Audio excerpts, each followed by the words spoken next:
Hi, I'm Chris with World Class Properties, your premier property management company serving the greater Phoenix area, including outlying areas like Santan Valley, Deer Valley, and Maricopa. On a previous blog, we talked a little bit about the pitfalls of being a self-manager and managing your own properties. One of the areas and topics we talked about is why a tenant shouldn't be able to deposit money into your account, which would cause possibly a partial payment scenario. Now, we did get a reader ask us if we can go into that a little bit more, so we're going to give you some more information on why, number one, that's not a good idea, and number two, what it can lead to. All right, a couple reasons. One is they shouldn't have that personal information. Two is once they deposit that money into your account and you've received it and accepted it, it could be misunderstood as being accepted, even if it's a partial payment. Now, a couple options you have is, one, you can get the money and return it, but what if you return the money and the check they deposit bounces?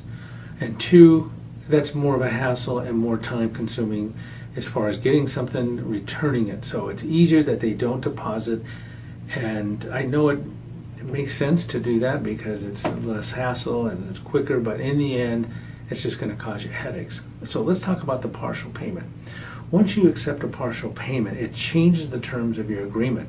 Matter of fact, it changes the terms to the point that if they don't honor the other part of that partial payment, is it leaves you in a position that you can't evict them until next month or down the road during the lease that they should default.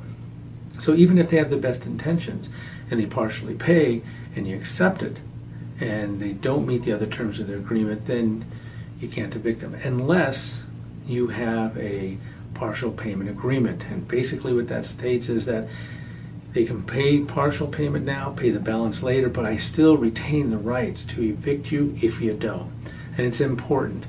Surprisingly, most owners don't even know about this, don't even exercise it, and it does happen where the tenant doesn't pay the rent.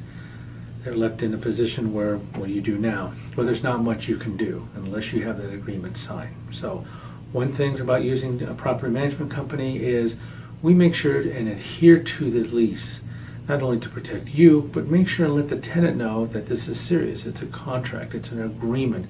They have to pay on time. But a time will come up where we do have to work with them, and that's fine, as long as we have an agreement and they have an understanding when to pay that balance off. Okay, I'm Chris with World Class Properties. You can reach me at 602-695-1679 or the number below. I'd be more than happy to talk to you more about this and see what we can do to help you.